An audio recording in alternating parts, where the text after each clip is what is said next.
नवरात्रीच्या या व्हिडिओ सीरीजबद्दल तुमच्या सर्वांचे सहर्ष स्वागत आहे। नवरात्रीच्या 9 देवींचा 7 चक्रांशी काही संबंध आहे का? हो, नक्कीच आहे।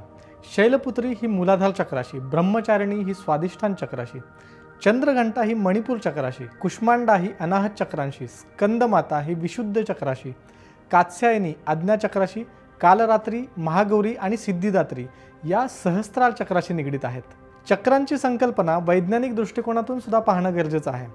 चक्र ही मानवी शरीरातील ऊर्जा केंद्रे आहेत, जी मणक्याच्या बाजूने विशिष्ट बिंदूंशी कनेक्ट करत असतात। ती आपल्या शारीरिक, मानसिक, भावनिक आणि आध्यात्मिक वेलबिंग रेग्युलेट करत असतात असे मानले जाते। चक्रांचा आपल्या शरीराचे कंट्रोल पॅनल म्हणूनही विचार करू शकतो, जे आपल्या मेटाबॉलिझम पासून आपल्या मूड पर्यंत सर्व गोष्टींवर प्रभाव टाकतात।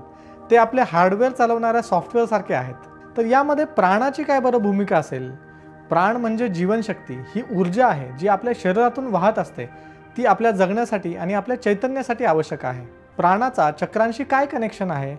चक्र हे एंट्री पॉइंट, प्रवेशद्वार आहेत, ज्याद्वारे प्राण आपल्या शरीराच्या आतमध्ये प्रवेश करतात आणि बाहेर पडतात। तेही एनर्जी, ऊर्जा आपल्या संपूर्ण सिस्टीममध्ये डिस्ट्रीब्यूट करतात, संतुलन आणि सुसंवाद सुनिश्चित करतात। याचा वैज्ञानिक संबंध जर बघायचं म्हणलं तर प्राण ही संकल्पना मॉडर्न सायन्सनुसार शरीरातील ऊर्जेच्या प्रवाहासारखीच आहे। उदाहरणार्थ नर्वस सिस्टीम, मज्जासंस्था संपूर्ण शरीरात इलेक्ट्रिकल सिग्नल्स ट्रान्समिट करते आणि विविध कार्यांवरती प्रभाव टाकते। तशी 118 चक्र आहेत, पण 7 प्रमुख चक्र, मणक्याशी कनेक्टेड 7 प्रमुख चक्र आहेत। प्रत्येक शरीराच्या विशिष्ट क्षेत्राशी, आपल्या एक्झिस्टन्सच्या विशिष्ट पैलूशी संबंधित आहेत। मूलाधारपासून सहस्त्रारपर्यंत प्रत्येक चक्राचे त्याचे स्थान, संबंधित रंग आणि त्याचा प्रभाव असलेल्या गुणांसह, उदाहरणार्थ ग्राउंडिंग आणि स्थिरतेसाठी मूलाधार चक्र, प्रेम आणि करुणेसाठी हृदय चक्र, अशा प्रत्येक चक्राचे गुण आपण पुढील व्हिडिओमध्ये पाहूच। आता ऐतिहासिक आणि प्राचीन संदर्भ जर बघितला तर चक्रांचा उल्लेख वेद, उपनिषद आणि योगसूत्रांसह विविध प्राचीन भारतीय ग्रंथांमध्ये आढळतो। हे चक्राचे स्थान, कार्य आणि सिम्बॉल्सचे वर्णन करतात। आयुर्वेद, पंचगव्य, योग, भारतीय मानसशास्त्र तसेच आधुनिक NLP यामधून सुद्धा आरोग्य सुधारण्यासाठी आम्ही चक्रांचा वापर केला आहे। यामध्ये विविध आजारांवरती उपचार करण्यासाठी चक्र संतुलन आणि ऊर्जा उपचार यासारख्या तंत्रांचा समावेश केला जातो। आधुनिक संशोधन किंवा इलेक्ट्रोफिजिओलॉजिकल अभ्यासामध्ये असं आढळून आलेलं आहे की मेंदूचं वर्किंग आणि एनर्जी मोजण्यासाठी इलेक्ट्रोएन्सेफॅलोग्राफी म्हणजे EEG आणि इलेक्ट्रोमॅग्नेटोएन्सेफॅलोग्राफी म्हणजे MEG सारख्या इलेक्ट्रोफिजिओलॉजिकल तंत्राचा वापर केला आहे। मी बऱ्याच वर्षापासून एनर्जीवरती अभ्यास आणि संशोधन करत आहे आणि बऱ्याच संशोधकांनी सुद्धा मानवी शरीराभोवती सूक्ष्म क्षेत्रांचे एक्झिस्टन्स शोधले आणि मान्य केले आहे, जे चक्रांशी संबंधित असू शकतात। ही ऊर्जा क्षेत्रे कॅप्चर करण्यासाठी कॅर्लियन फोटोग्राफी आणि गॅस डिस्चार्ज व्हर्च्युअलायझेशन, त्याचबरोबर एरोथेरपी यासारख्या तंत्रांचा वापर करण्यात आला आहे। पुढे जाऊन ही तंत्र अजून विकसित होतील आणि आधुनिक तंत्रज्ञानामध्ये त्याचा काही वर्षात वापरही होऊ शकेल। बॉडी माइंड मेडिसिन, या आधुनिक जगामध्ये बॉडी माइंड कनेक्शन मान्य झाले आहे।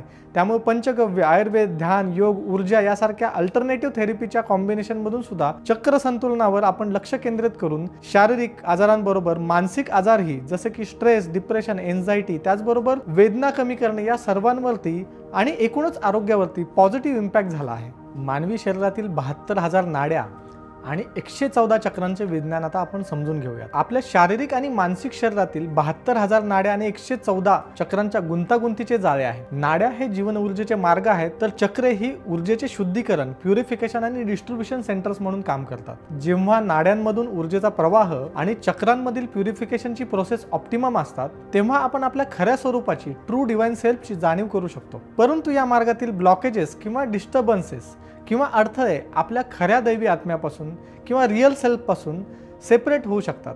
मेडिटेशन, माइंडफुलनेस किंवा वेगवेगळ्या पद्धतीचा ध्यानाचा उद्देश या नाड्या आणि चक्रे शुद्ध आणि स्वच्छ ठेवणे हा आहे। आपल्या डिव्हाइन क्रिएटिव्हिटी आणि शुद्ध ऊर्जेचा स्रोत असलेल्या सतत कनेक्शनची खात्री करणे हा याचा उद्देश आहे। चक्रामध्ये ऊर्जा प्रवाहाचा अभाव शारीरिक, मानसिक, भावनिक आणि आध्यात्मिक आरोग्यावर परिणाम करू शकतो। ओमच्या 7 थरांच्या कंपनांचा चक्र आणि नाडी शुद्धीकरणावर प्रभाव पडतो। ऊर्जा प्रवाह अनुकूल होतो। नाडी आणि चक्रांचे विज्ञान जर समजून घ्यायचे असेल तर डीप अवेअरनेस मेडिटेशन किंवा ध्यान हे आवश्यक आहे। त्याचबरोबर क्वांटम फिजिक्स, भारतीय मानसशास्त्र आणि मानवी मज्जासंस्थेची मूलभूत माहिती फायदेशीर ठरते। नाडी आणि चक्र हे 4 प्रकारच्या विविध शक्तींशी जवळून संबंधित आहेत। जसं की शारीरिक, मानसिक, भावनिक आणि आध्यात्मिक. निरोगी माइंड बॉडी कनेक्शनसाठी या ऊर्जा संतुलित करणं गरजेचं आहे आणि संतुलित असताना चक्र रोगप्रतिकार शक्तीमध्ये इम्युनिटी इम्प्रूव्हमेंट करण्यासाठी मदत करत असतात आणि शरीराची स्वतःची उपचार पद्धत किंवा सेल्फ हिलिंग क्षमता वाढवतात. ध्यानाद्वारे ही शुद्धीकरण करता येते. ध्यान स्थूल आणि सूक्ष्म शरीराचे निगेटिव्ह घटकांच्या कच्च्या ऊर्जेपासून वेगळे करून नाडी आणि चक्र शुद्ध करण्यास मदत करतात. या शुद्धीकरण प्रक्रियेमध्ये निगेटिव्ह थॉट्स, विषारी अन्न घटक, नकारात्मक कृती, दृष्टी आणि शब्द फिल्टर करणे समाविष्ट आहे. संपूर्ण शरीरात अनेक नाड्या आणि चक्र असताना 72,000 नाड्या आणि 114 चक्रे सर्वात प्रमुख आहेत.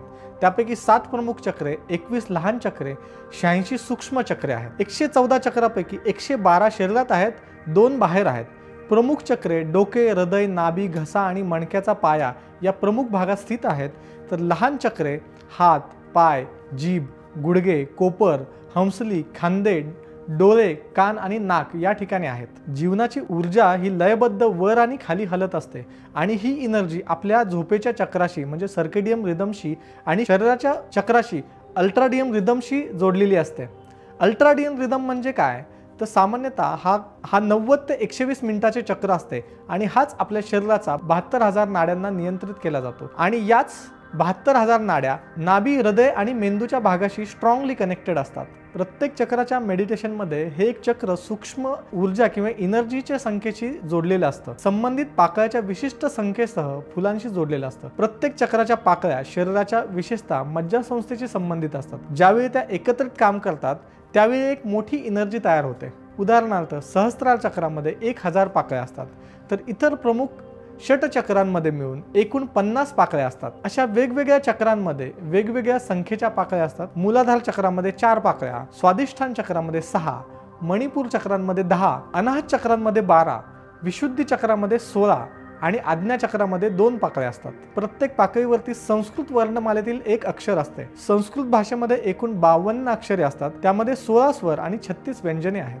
72,000 नाड्या हे एकमेकांशी जोडलेल्या ऊर्जा किंवा शक्ती आहेत, ज्या एकमेकांच्या सहयोग आणि परस्पर संवादाद्वारेच कार्य करतात आणि हे सर्व आधुनिक क्वांटम फिजिक्स मान्य करते, जे सांगते की कोणतीही घटना ही निश्चित नसते आणि त्यामध्ये सतत बदल होत असतात. क्वांटम स्पेस टाइम समजून घेणे, जिथे स्पेस टाइम डायनॅमिक्स आणि या सर्व गोष्टी नाडी आणि चक्रांचे विज्ञान समजून घेण्यासाठी खूप महत्त्वपूर्ण आहेत. या नाड्या आपल्या सूक्ष्म शरीर आणि कार्यकारण शरीरामध्ये सूक्ष्म ऊर्जा प्रवाहाचे जाळे तयार करतात. त्याचे 3 गटामध्ये वर्गीकरण केले जाऊ शकते. संकलन म्हणजे कलेक्शन पॉइंट, शुद्धीकरण किंवा प्युरिफिकेशन पॉइंट्स आणि वितरण म्हणजे डिस्ट्रीब्युशन नेटवर्क. यामध्ये कलेक्शन पॉइंट्स किंवा संकलन या आपल्या शरीराच्या 6 सेन्सेसशी संदर्भात आहेत. प्युरिफिकेशन सेंटर हे आपल्या ग्रंथी, ग्लँड्स किंवा अवयवांसह ऑर्गन्स आणि माइंड ब्रेनशी संदर्भात आहेत आणि ही पूर्ण सिस्टीम आपल्या माहितीची आणि एनर्जीची कलेक्शन, स्टोरेज आणि फिल्ट्रेशन चे प्रायोरिटायझेशन करत असतात आणि सर्वात शेवटी ते रिफाइंड इन्फॉर्मेशन आपल्या डिस्ट्रीब्युशन नेटवर्कला देत असतात. आपल्या शरीराचे डिस्ट्रीब्युशन पॉइंट्स म्हणजे आपल्या शरीराचे स्नायू, सांधे, हाडे, धमन्या, शिरा, नस्या आणि सूक्ष्म एनर्जी पॉइंट्स आहेत. चक्र, नाडी आणि मानवी मेंदू. अलीकडील संशोधनानुसार मानवी मेंदूमध्ये सुमारे 96 अब्ज न्यूरॉन्स असतात आणि 150 ट्रिलियन सिनेप्टिक कनेक्शनद्वारे ते जोडलेले असतात. 72,000 नाड्या ह्या 96 अब्ज न्यूरॉन्सचे सब नेटवर्क मानले जाऊ शकते, जे चेतना आणि एनर्जीचे डिस्ट्रीब्युशन नेटवर्क बनवते. शरीराच्या डाव्या बाजूला 36,000 नाड्या असतात आणि उजव्या बाजूलाही 36,000 नाड्या असतात आणि ज्याप्रमाणे ग्रिड नेटवर्क काम करते त्याचप्रमाणे त्याच्या श्रेणीनुसार ग्रिड नेटवर्कच्या 7 लेयर्समध्ये त्या मांडलेल्या आहेत.